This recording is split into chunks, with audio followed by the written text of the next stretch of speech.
இப்போ ரொம்பவே ட்ரெண்டிங்கில் இருக்கக்கூடிய இன்விசிபிள் செயின் எப்படி மேக் பண்ணுறதுன்னு தான் பார்க்க போகிறோம். இதுக்காக இன்றைக்கி நான் வந்து ஒரு கியர் வயர் அது வந்து 18 இன்ச்சஸ் எடுத்திருக்கேன். உங்களுக்கு வந்து இந்த கழுத்தோட மெஷர்மெண்ட் எடுத்துக்கிட்டிங்கன்னா கரெக்டாக இருக்கும். உங்களுக்கு எந்த சைஸ் தேவையோ எடுத்துக்கோங்க. நான் இன்றைக்கி வந்து 18 இன்ச்சஸ் எடுத்திருக்கேன்.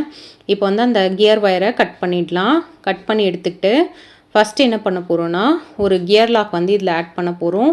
நெக்ஸ்ட்டு பேக் செயின் கனெக்டர் அதில் ஆட் பண்ணிவிட்டு லைட்டாக கொஞ்சமாக வந்து அந்த கியர் வயரை மடித்து விட்டு அந்த கியர் லாக்குள்ளே இன்சர்ட் பண்ணிக்கோங்க. நடுவில் வந்து அந்த பேக் செயின் கனெக்டர் இருக்கணும். அது மாதிரி இருக்கான்னு செக் பண்ணிவிட்டு அதை வந்து ஃபோல்ட் பண்ணி அதில் முடிகிற இடம் வந்து அந்த கியர் லாக்குள்ளே போகணும். அந்த மாதிரி இன்சர்ட் பண்ணிவிட்டு அதை வந்து டைட் பண்ணிவிடுங்க.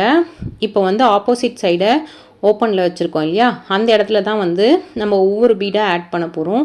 நான் இன்றைக்கி வந்து வெறுமனே பீட்ஸ் மட்டுமே ஆட் பண்ணி இந்த இன்விசிபிள் செயின் பண்ணியிருக்கேன்.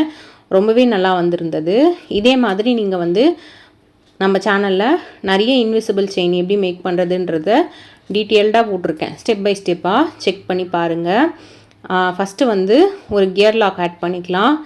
எங்கே வந்து ஸ்டார்ட் பண்ண போகிறீங்களோ அந்த இடத்துல எப்போயுமே ஒரு கியர் லாக் ஆட் பண்ணிவிட்டு ஸ்டார்ட் பண்ணுங்கள்.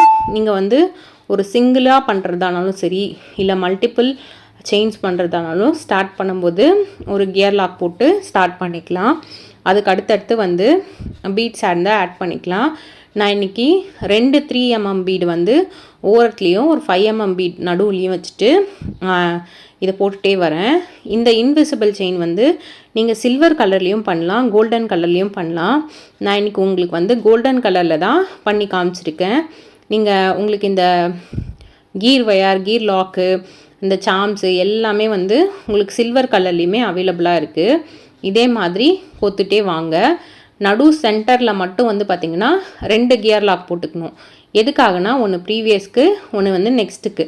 இப்போ இது மாதிரி ஃபுல்லாக கோத்து முடிச்சுட்டு சென்டர் பாயிண்ட் மார்க் பண்ணிவிட்டு மற்றது எல்லாத்தையும் ஓரமாக தள்ளி விட்டுருங்க.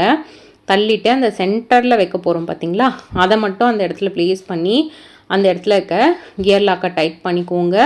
டைட் பண்ணிவிட்டு அடுத்த இது கியர் லாக் டைட் பண்ணுறதுக்கு வந்து 1 இன்ச் கேப் வச்சு அடுத்தடுத்த கியர் லாக்கை டைட் பண்ணிக்கோங்க.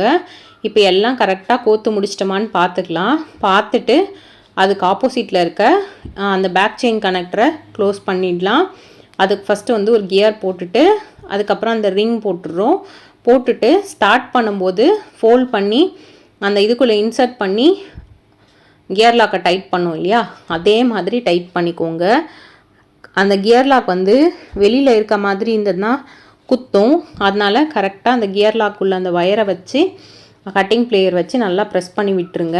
ப்ரெஸ் பண்ணிவிட்டு அது அந்த பக்கம் இந்த பக்கம் நகருதா இல்லைனா நம்ம இன்சர்ட் பண்ணது எடுத்துகிட்டு வந்துச்சான்னு செக் பண்ணிக்கோங்க. இப்போது அந்த பேக் கனெக்டரை ப்ரெஸ் பண்ணி விட்டாச்சு. இப்போ வந்து சென்டர் பாயிண்ட் மார்க் பண்ணிக்கலாம். இதை லாக் பண்ணிவிட்டு இதில் சென்டர் பாயிண்ட் பாருங்கள். இந்த மாதிரி பிடிக்கும்போது அதில் சென்டராக வந்து இந்த இடம் தான் வருது. ஸோ அந்த எதை வந்து டைட் பண்ண போகிறோமோ அந்த கியர் லாக்கை மட்டும் அங்கே நிறுத்திட்டு மற்றது எல்லாத்தையும் ஓரமாக தள்ளிடுங்க.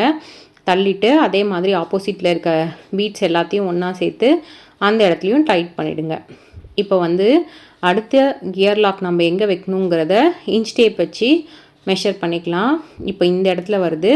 இந்த இடத்துக்கு அந்த கியர் லாக்கை தள்ளிவிட்டு நோஸ் பிளேயர் வச்சு அந்த கியர் லாக்கை நல்லா ப்ரெஸ் பண்ணி விட்டுக்கலாம். ப்ரெஸ் பண்ணிவிட்டு அடுத்த 3 பீட்ஸையும் வந்து அந்த இடத்துல ஆட் பண்ணிக்கோங்க. இப்போ வந்து சைடில் வந்து ஒரு பீட் ஆட் பண்ணியிருக்கோம்ல, அதுக்கு பதிலாக நீங்கள் வந்து இந்த ஃப்ளவர் கப்ஸ் இருக்கும் பார்த்திங்களா, அந்த மாதிரி டிசைன் கூட சைட்ஸில் வந்து ஆட் பண்ணிக்கலாம். அந்த ஃப்ளவர் கப் டிசைன் கூட அதுவுமே ரொம்ப அழகாக இருக்கும்.